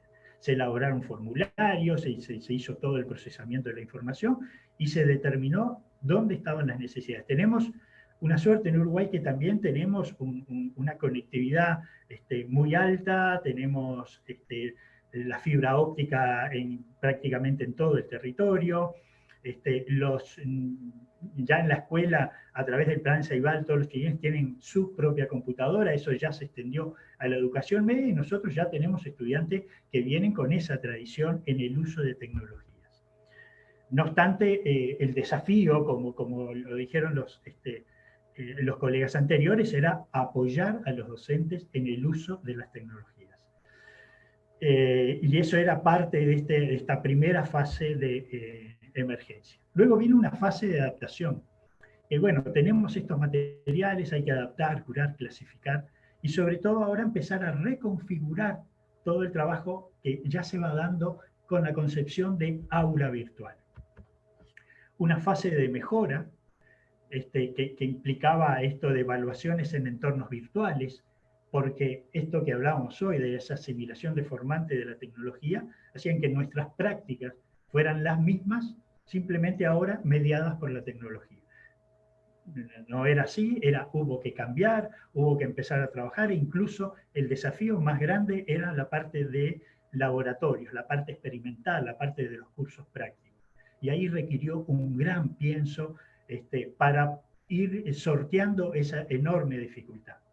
Se realizaron entonces cursos a estudiantes, cursos a docentes. Desde la URI, en contacto con las universidades en el mundo, se puso a disposición cursos MOOC a través de Coursera a estudiantes y a docentes, y empezó fundamentalmente a profundizarse el trabajo ya con todos los equipos docentes distribuidos en el país. Y la última etapa, que es la fase de asimilación, pero que es pensar ya en el segundo semestre y sobre todo en el 2021, y en la perspectiva de mejora. ¿Qué tenemos entonces como resultados de este primer semestre? Por un lado, por el lado de los docentes y estudiantes, acá se realizaron 63 talleres de apoyo, 12 talleres de apoyo para la evaluación en la virtualidad. Participaron 684 personas, 189 en el taller de medios digitales, 169 en un taller de tecnopedagogía y 326 personas en el taller de plataformas. Los recursos digitales educativos recibió 76.912 visitas. En términos de países, hubo un 71.3% de visitas a nivel de uruguayos a los recursos digitales que proponía UTEC, que eran abiertos. Pero también se recibió de España, de México, de Argentina, Colombia, etcétera, de un conjunto de países. Las páginas más visitadas, ustedes las tienen allí, no quiero abundar más, pero bueno, tecnopedagogía, entornos virtuales, fueron de las más visitadas. Pero lo interesante de esto es esta encuesta que se está procesando y que corresponde a qué expresaron los estudiantes en este tiempo de COVID. Esto responde a una encuesta online que hicimos con aproximadamente 1000 estudiantes y que termina siendo contestada en agosto, así que estos sí son resultados preliminares. Voy a correr un poquito acá ¿Siguen viendo la pantalla? ¿Sí? Los Sí, principales hallazgos son muy alentadores, pero son los primeros y tenemos que profundizar y tenemos que verlos con espíritu crítico, porque hay cosas muy interesantes que nos dicen los estudiantes para mejorar y trabajar. No obstante, el 85% de los estudiantes ha trabajado sin dificultades o con dificultades menores. Es un porcentaje importante. Se han valorado positivamente las adecuaciones realizadas a nivel de la virtualidad. 88% de los estudiantes cree que fueron adecuadas o muy adecuadas. A nivel de percepción de las clases, se destaca la accesibilidad y disponibilidad de los docentes y la promoción a plantear inquietudes y dudas de los estudiantes.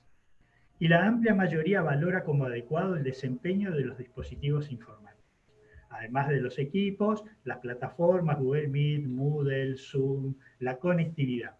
En esto de asegurar conectividad, digamos que prácticamente el 98% de los estudiantes en la primera semana tenía asegurada la conectividad, y cuando no la hubo, cargamos datos en los teléfonos de los estudiantes para continuar y mantener el vínculo educativo mientras se buscaba una solución de fondo para que pudiera continuar con las clases.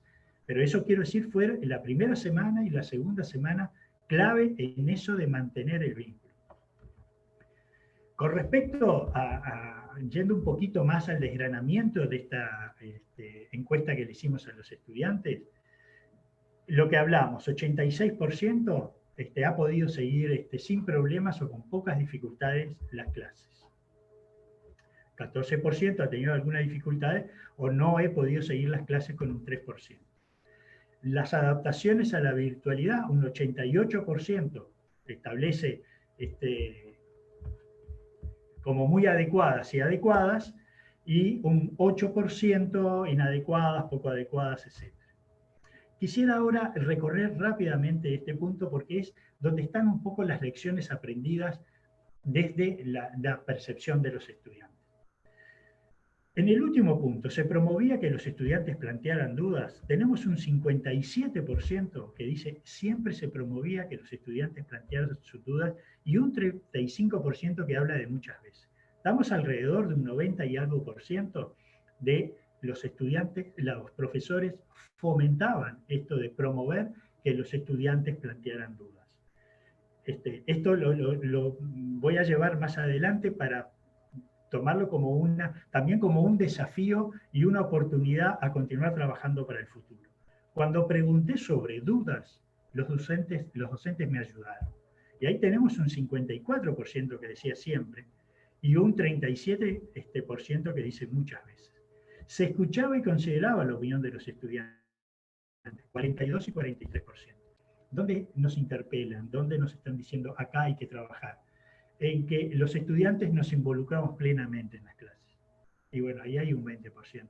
De hecho, que muchas veces dejaban su nombre, ¿no? Quitaban la cámara y no se sabía qué ocurría y era necesario ver la cara, sobre todo en las evaluaciones parciales, que fue todo un cambio que hubo que hacer en esto que tiene que ver con las prácticas docentes, creando protocolos especiales para la evaluación en la virtualidad, cosa que no teníamos suficientemente desarrollado.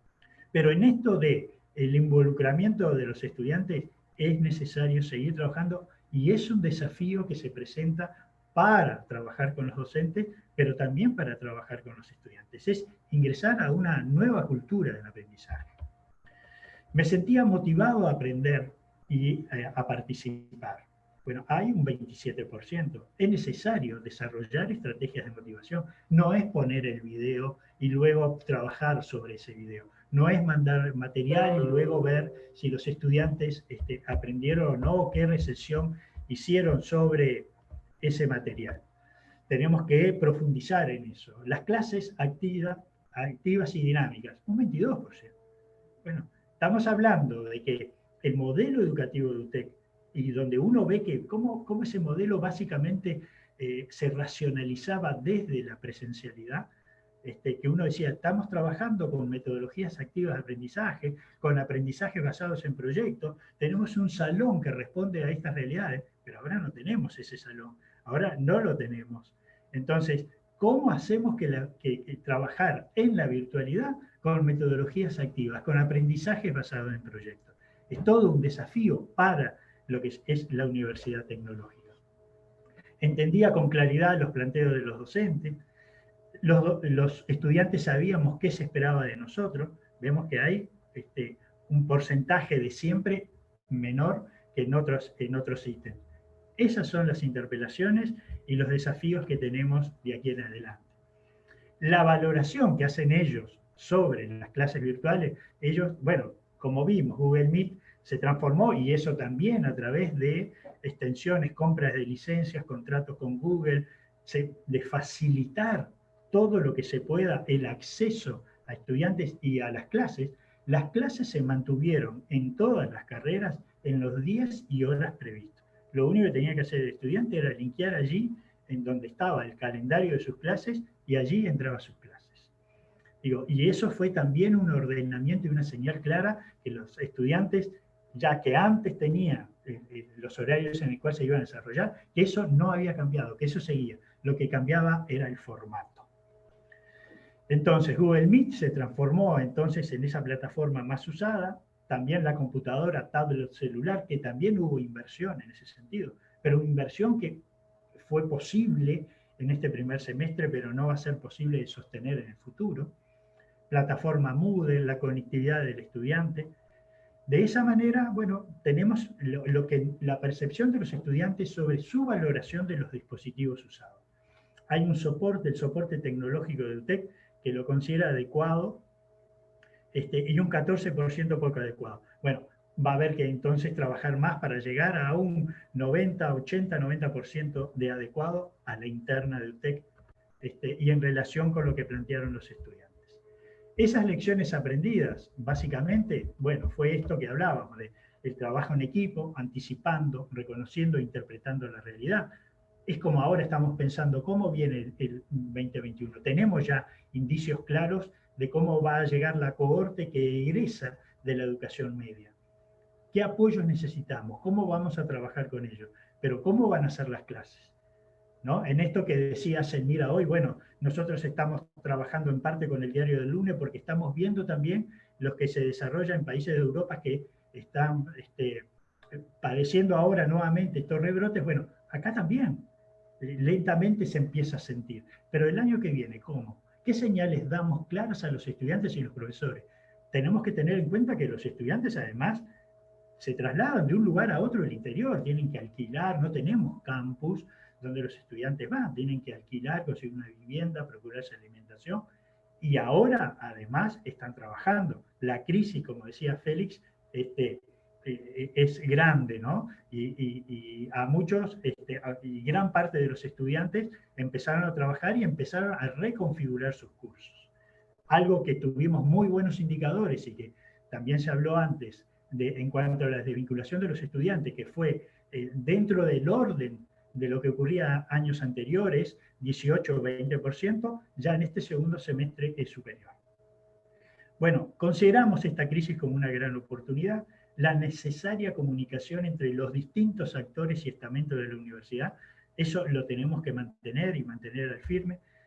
El reconocimiento también de las capacidades y talentos del cuerpo docente y técnico que necesitamos reconocer. Necesitamos decirle también, bueno, vamos a trabajar con ustedes, pero partimos de esa voluntad también de abrir la casa de los docentes, la casa de los estudiantes y mostrar y desarrollar desde allí el proceso, el acto de educación, el proceso de enseñanza, el proceso de aprendizaje, pero con todo un escenario que muchas veces es la cocina, es el comedor del estudiante o del docente, ¿sí? Entonces, hay también algo que cambia y son los ámbitos donde uno enseña y donde uno aprende.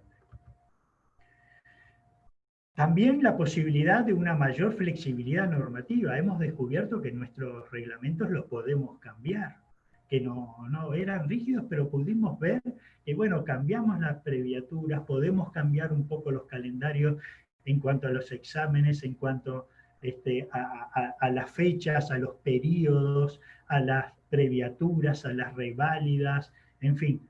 Vimos que tenemos suficiente flexibilidad o podemos llegar a flexibilizar la normativa, cosa que antes era parecía como muy inflexible, siempre asegurando la calidad académica, ¿no?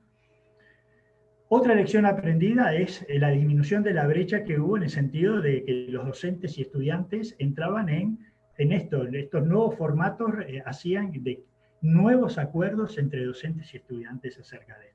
Muchas veces los docentes aprendían de sus estudiantes y consultaban a sus estudiantes, ¿y cómo subo ahora? Y mirá que yo no manejo mucho esto, ustedes que lo manejan, bueno, esos nuevos acuerdos que eran no solo para la enseñanza, no solo para el aprendizaje, para la evaluación, también en el uso de los recursos tecnológicos. Y eso también como lección aprendida muestra la apertura de los docentes en abordar este desafío de la transformación digital. Bueno, ¿cuáles serán los mayores desafíos que nosotros pensamos así? En realidad el desafío, primero que comparto con ustedes, es que estamos en presencia de un nuevo ecosistema educativo. Y esto es una oportunidad mundial, estamos en todo el mundo igual, y es la gran oportunidad que tenemos de transformar las prácticas educativas de las instituciones de educación superior. Ahora hay una nueva agenda que recién lo traía Félix, que antes lo trajo Frances. Esta agenda que está en construcción, debemos seguir profundizando y trabajándola, porque es una gran oportunidad a nivel mundial. Nunca antes, si no era en forma presencial, como los eventos que contaba Félix en Cuba o en distintos lugares del mundo, hoy pudimos estar prácticamente semana a semana en interacción con distintas universidades en el mundo y con formatos y trabajos de este tipo y de estas charlas y conversatorios que estamos teniendo. Pero sí tenemos que apoyar a los docentes y a los técnicos. Esto ahora viene una etapa mucho más difícil, porque una cosa fue, superamos esta etapa, trabajamos, tenemos estas cuestiones de reformulación docente, pero ahora esto va a ser la continuidad y tenemos que asegurar calidad educativa y tenemos que trabajar con 3 componentes para asegurar una adecuada transposición didáctica, ¿no? Es decir, para pasar de un saber duro a un saber enseñado, un saber aprendido. En esa transposición didáctica, ahora lo que tenemos es que está mediada por la tecnología. Entonces, ahí necesitamos reformular conjuntamente con los estudiantes, pero reformular, cambiar el chip, como decían hoy, a los docentes, porque bueno, hay otro rol docente. Hay otras expectativas en eso. Y es necesario también entonces incrementar o actualizar la infraestructura tecnológica en sintonía, en nuestro caso, con los cambios educativos, pero también con los cambios que se dan a nivel del sector productivo. Porque nuestros planes de estudio están focalizados en la demanda de los sectores productivos y qué necesidades tienen. Yo decía hoy 18 carreras, me olvidé, hay una que se creó esta semana, el tecnólogo en control ambiental, por ejemplo. Ya quiero decir, y eso respondiendo a las demandas que distintos sectores productivos tenían. Bien, esta nueva carrera ya se inicia en estos formatos. Hoy también otra cosa que fue muy interesante es la producción de conocimiento pedagógico. Se produjo mucho conocimiento pedagógico empírico durante el proceso de pandemia. Aprendimos muchísimo de cómo enseñar y de cómo aprender en el marco de los procesos de virtualización y digitalización de las clases. Realmente aprendimos mucho. Necesitamos sistematizar toda esa nueva producción de conocimiento pedagógico. Estamos en presencia también de una educación localizada. No tenemos que ver solo lo local, lo regional, vemos lo global. Como les decía hoy, estamos en permanente contacto con distintas instituciones educativas de todo el mundo. Las perspectivas para la región deben ser seguir trabajando y profundizar el trabajo conjunto de las instituciones de educación superior. Atender las brechas. Es evidente la brecha hoy, y también lo traía Frances en la primera participación, sí, las tasas de abandono, especialmente justamente en los contextos sociales más críticos. Porque esta situación golpeó a los más vulnerables. Y también la cuestión de género que traía Félix, porque también las madres, jefas de hogar, como les llamamos acá, muchas veces, y docentes, muchas veces eran donde estaban sus hijos participando allí de la clase, ¿no? Pero además atender en esto de la estructura patriarcal que aún se mantiene, atender a sus hijos, el trabajo, el estudio, y las compras, etcétera, etcétera. Esas son cosas que también hay que trabajar muchísimo de cara al futuro. Hay que hacer una revisión y ajuste de los planes de estudio. Ya no son los mismos. Sin querer nosotros planteábamos, hacíamos y diseñamos los planes de estudio en conjunto con el sector productivo, sí, pero ajustados a la presencialidad. Hoy debemos redefinirlo y redefinir todo, ¿no? El ingreso a la universidad con este costo pedagógico va a tener costo pedagógico todos los que están estudiando, pero también asumir el costo pedagógico que tienen los que van a ingresar a la universidad, que vienen con carencias no solo de conocimiento, sino también de herramientas sociocognitivas para enfrentar la vida universitaria. Nosotros tenemos la expectativa en Uruguay que si se sigue manteniendo de esta manera, en realidad disminuyendo un poco lo que tenemos hoy, la posibilidad de comenzar el año que viene con un aumento gradual de la presencialidad. Pero básicamente pensamos el primer semestre del año que viene en estas mismas condiciones, sobre todo con trabajo a distancia de los laboratorios, ¿no? Fundamentalmente allí para que el aforo de estudiantes en las instituciones permita la circulación, pero es necesario la socialización de los estudiantes cuando ingresan a la universidad. Ese es un factor clave que nos marcó a todos cuando ingresamos a la universidad, la vida universitaria, la vida con el otro, ¿sí? Tenemos que atender los cambios sociales, económicos y familiares, eso que hablábamos recién, los cambios en el trabajo.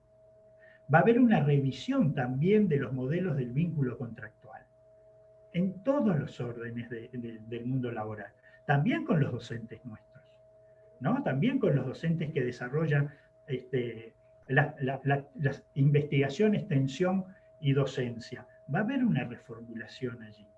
Y también probables cambios en los patrones de comportamiento a nivel ya psicopedagógico, digamos, que hace a la necesidad de estar tantas horas durante la pantalla trabajando. Si bien nosotros estamos pensando en un proceso gradual, esto hoy va asociado a problemas laborales, problemas de empleo, problemas familiares, etc. Y pueden haber ahí grandes cambios que vamos a atender y de los cuales tampoco tenemos mucha información de cómo se viene procesando esos cambios en los patrones de comportamiento. Tenemos entonces más preguntas que respuestas. Decimos, bueno, ¿qué tipo de competencias entonces tienen que tener estudiantes y docentes para desenvolverse? Tenemos que ir trabajando fuerte en eso. ¿Cómo debe ser la formación de los docentes, del técnico y de todo el personal? Porque la transformación digital no es solo para el proceso de enseñanza y aprendizaje. No, la transformación digital es a nivel de gestión universitaria. Es todo. Eso entendemos nosotros la transformación digital desde ese lugar. ¿De qué manera se debe integrar el aprendizaje presencial y el virtual? ¿Cómo participan los estudiantes en ese proceso? Sobre todo con nosotros que nos van a decir, bueno, nos tenemos que ir de tal a Fray Bentos, pero en realidad tengo 2 días de clase presencial y los otros 3 los tengo a distancia. Bueno, entonces me quedo acá. ¿Cómo hacemos para trabajar esa cosa? ¿Cómo impacta el uso de las soluciones analíticas de datos de inteligencia artificial en los procesos de enseñanza-aprendizaje que cada vez vamos a incorporar más? Bueno, ¿cuál va a ser el impacto de eso en los procesos de aprendizaje y sobre todo en las instituciones de educación superior? Tenemos un gran desafío allí para hablar en conjunto. Bueno, por acá quedo, les quedo muy agradecidos. Muchas gracias a todas, a todos. Quedo a las órdenes y ha sido un gusto y espero haber estado en tiempo porque no sé, hablé tan rápido que no sé si se llega a tiempo. Bueno. Muchas gracias, Amadeo. Y no, pero bueno, el dueño de casa siempre tiene unos minutos más de regalo, entonces bueno, no pudimos cortarte. Y no, y me parece que son reflexiones que también les son útiles tanto a Félix como a Francesc desde los lugares que ocupan y desde la mirada más regional y más global. de lo que se está viviendo, ¿no? Cuando uno tiene las manos en la masa, ¿no? Y está trabajando en el día a día y desde la mirada de una universidad que lo está viviendo y lo está sufriendo y lo está solucionando sobre la marcha un poco, aprendiendo a lidiar sobre la marcha. Así que, bueno, las preguntas que planteabas al final creo que son muy buenas para que también ellos se las lleven en sus oídos para pensar cómo también ayudarlos a los países a dar respuesta a estas cosas. Y bueno, no sé si tenemos espacio para alguna pregunta. Rafael, si te ha llegado alguna pregunta que les quisieras transmitir a los panelistas, porque te veo ahí como con cara de que sí. Así que adelante. Bien. Sí, yo, bueno, en primer lugar agradecerles el aprender de primera mano por parte de este panel sobre cuáles son estos hallazgos y tendencias en la educación de la pandemia. Y al respecto quería hacer dos consultas, una al panel en general y otra. La primera quería saber cuál es el rol de las universidades tecnológicas para trabajar en estas dimensiones que nos planteaban, justamente que nos planteaba Félix, ¿no? De la accesibilidad de recursos, la capacitación docente en enseñanza virtual, el aseguramiento de la calidad de la educación virtual y el costo de la equidad. ¿Cuál es el rol y si tiene un rol diferenciado con respecto a las universidades más tradicionales? ¿Cuál es el rol de las universidades tecnológicas para justamente trabajar y superar estos desafíos de la pandemia? Y la segunda consulta va dirigida a Félix. ¿Dónde encontramos el documento sobre internacionalización que lanzó la CEGIB en el marco de esta nueva era, digamos? Muchas gracias. Bueno, no sé si quieren tanto, bueno, Franceschi, y después ya Félix puede dar su parecer sobre la primera pregunta y también pasar el link, o lo puede compartir quizás en el chat. Entonces, si les parece, le damos la palabra a Francesc primero y luego a Félix y para que ya nos conteste y también nos dé el dato, digamos, y ya creo que por ahí podríamos después ir cerrando. Muy bien, muchas gracias. Es difícil responder a la pregunta acerca de las universidades tecnológicas porque el significado de esa expresión internacionalmente es muy diverso. Entonces, si por universidad tecnológica entendemos universidades parecidas a la UTEC, yo creo que en más de un sentido este tipo de universidades tiene que situarse, como hemos visto en la presentación del profesor Sosa Santillán, tiene que situarse en la vanguardia, porque en definitiva estamos hablando de una utilización intensiva de la tecnología y en este sentido yo esperaría de una universidad como UTEC y otras que existen también en el continente de parecido perfil, que mostraran a las demás hasta qué punto la tecnología puede ser no solo un vehículo para la mejora de la calidad, lo hemos visto claramente expresado en particular en esta última presentación, sino también hasta dónde puede llegar una universidad con los limitados recursos que todas tenemos o que todas tienen ahora en la región y los pocos recursos que se augura que van a tener en el futuro, ¿verdad? Justamente en intentar que ese avance en materia de tecnología no se convierta en una nueva frontera en términos de inequidades, ¿no? Entonces, yo diría, en resumen, que en este aspecto concreto su papel debe ser situarse a la vanguardia. Hay otras universidades, por ejemplo, las que cuentan con facilidades clínicas, hospitales, facultades de medicina, farmacia, etcétera, que tienen, lógicamente, o pueden jugar ahora otro papel bien distinto. Pero una universidad como esta, yo creo que debe marcar la pauta, debe estar la vanguardia. Gracias. Gracias, Francesc. Y bueno, Félix, te invitamos también a dar tu opinión. Sí, bueno, comenzaba Francesc diciendo que el concepto de universidad tecnológica no tiene una definición única, ¿no? O sea, no encuentra desde luego pues un modelo concreto al que uno le lleve la mente inmediatamente, ¿no? Cuando recibe el nombre de universidad tecnológica. En todo caso, si vamos al modelo UTEC, ¿no? Que es una universidad de reciente creación, que por tanto está inscrita en un contexto que es el de su creación, en lo que se refiere también a las capacidades tecnológicas instaladas desde inicio, incluso la propia concepción del proyecto universitario, ¿no? Eso no tiene nada que ver con una universidad tradicional, es decir, y menos aún con las más tradicionales. Me venía a la cabeza ahora la Universidad de Salamanca, que de las universidades iberoamericanas es la más antigua, salvo que en Palencia, bueno, no, de actividad ininterrumpida, y voy a hacer una disquisición sobre esto, que siempre los rectores de universidades antiguas siempre quieren ser el rector de la universidad más antigua, ¿no? Pero bueno, lo que está claro es que la más antigua de funcionamiento ininterrumpido es Salamanca, ¿no? Claro, Salamanca tiene las instalaciones que tiene, entonces, hombre, no quiero decir con esto que sigan utilizando el edificio histórico y fundacional como espacio para la docencia, pero tienen instalaciones que están construidas en otros tiempos, ¿no? Y eso termina marcando, ¿no? Los tamaños de las aulas, en fin, esto todos lo sabemos, ¿no?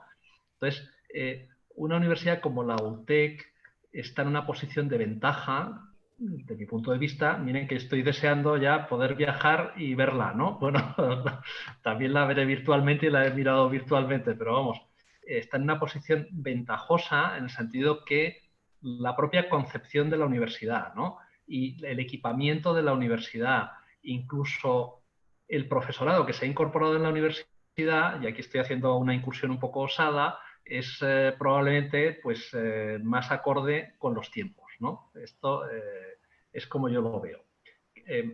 Claro, ¿qué es lo que yo veo también que es muy importante, especialmente para Iberoamérica? Yo creo que esto que voy a decir ahora es algo importante en el mundo en general, ¿no? Pero para Iberoamérica, y lo comento además después de venir ayer tuvimos la reunión de ministros y otras autoridades de ciencia, tecnología e innovación iberoamericana preparatoria de la cumbre. Se aprobó la estrategia iberoamericana de innovación, y en esto a lo que voy ahora se hizo mucho énfasis, ¿no?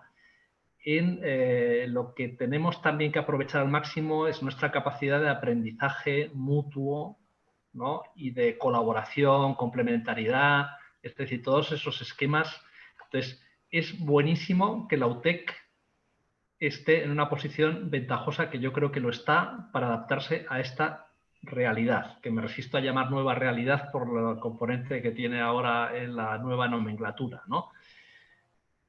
Pero lo que es muy importante también es que consigamos poner a trabajar e interactuar de manera que se produzca este aprendizaje mutuo y esa complementariedad se maximicen sus beneficios a las universidades como la UTEC, instituciones de educación superior como la UTEC, con otras universidades que van a poder aprender mucho de la UTEC y la UTEC también de las otras, ¿no? Entonces, eso es lo que yo creo que tenemos ahí un reto. Francés también lo apuntaba, ¿no? Con el tema del aprendizaje, en fin, sacar lecciones de esto, ¿no? Y compartir. Bueno, esto por un lado. Luego lo que me iba más directamente, que era la pregunta sobre el documento de internacionalización, ¿no? Pues hay una expresión popular nuestra que es que lo estamos peinando, ¿no? Entonces, lo que quiere decir es que el grupo de trabajo ha terminado ya, pero el primer lugar donde tenemos obligación de presentar este documento es en el contexto de esa reunión que les dije que haríamos antes que termine el año con todos los países, donde se someterá a su consideración y todos los países, hayan participado o no de cada uno de los grupos de trabajo, opinarán sobre todo, ¿no? Entonces no es un documento reservado en el sentido que sea un documento clasificado, secreto, tal. Entonces está disponible en el sentido que si alguien del entorno internacional o de una institución lo quiere conocer, pues nosotros, yo con mucho gusto se lo facilito, ¿no? Lo que no está es accesible en la red, porque eso sería tanto como que estuviéramos ya dándolo por bueno, y falta un trámite, definitivamente, y falta un trámite que no es menor, que es la labor de un grupo de trabajo, pero la contribución a un trabajo que tienen que aprobar todos los países por consenso. Y no sé si me despido ya, mira, porque creo que vamos a ir terminando, ¿no? ¿O no? Bueno, yo aprovecho para agradecerles de nuevo mucho haber podido participar aquí, a ustedes, compañeros de panel, y a quienes nos han estado escuchando y formulando las preguntas. Muchísimas gracias y encantado. Gracias. Bueno, nada, bueno, agradezco yo en nombre como moderadora, con mi sombrero de moderadora, bueno, y agradezco también no solamente a los panelistas que nos han dado unas presentaciones realmente interesantes, muy, muy interesantes, creo que nos llevamos todos mucho aquí. Entonces, mi agradecimiento a ustedes y mi agradecimiento también a la UTEC por habernos invitado a convocar este panel y a ser parte de esta edición también del evento de la UTEC.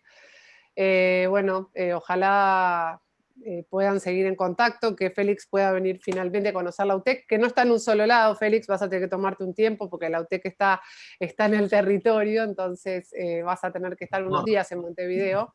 Y bueno, ya aprovechamos y lo invitamos también a Francesca a visitarnos cuando la pandemia nos lo permita, y bueno, nosotros como UNESCO Montevideo y como UNESCO un todo, que lo incluye también al IESALC, siempre estamos a las órdenes para apoyar a la UTEC en lo que considere necesario, así que un gracias enorme a los participantes, a nuestros anfitriones, y bueno, un saludo también muy, muy cálido a todos ustedes.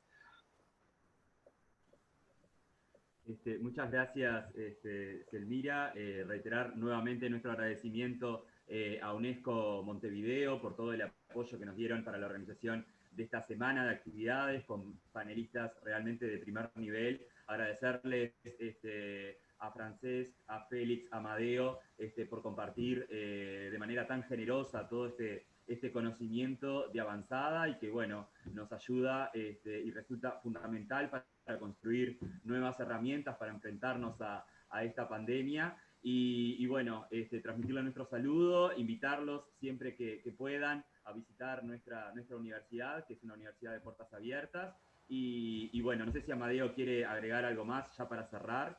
Muchas gracias. Bueno, lo de siempre, es decir, las puertas están abiertas y realmente sientan que están abiertas. Tal como lo conversamos con Selmira en varias oportunidades el año pasado, ahora con Félix y Francesc, sería un honor tenerlos, recibirlos, y esperemos que se vaya la pandemia realmente para poder recorrer y ver también y aprender de las distintas orientaciones y visiones que ustedes tienen sobre la educación tecnológica. Porque realmente uno corre el riesgo de caer en la autocomplacencia y nosotros nos evaluamos, nos autoevaluamos. Estuvimos participando muchísimo en el proyecto de ley de creación del Instituto Nacional de la Evaluación de la Acreditación de Educación Terciaria. ¿Por qué? Porque creemos en los procesos de evaluación de las instituciones de educación superior. Y para nosotros sería muy grato recibirlos, en principio en forma virtual, pero las puertas están abiertas para que puedan venir rápidamente, esperemos, a visitarnos presencialmente. Cuenten con eso. Es más, están conminados, no solo invitados.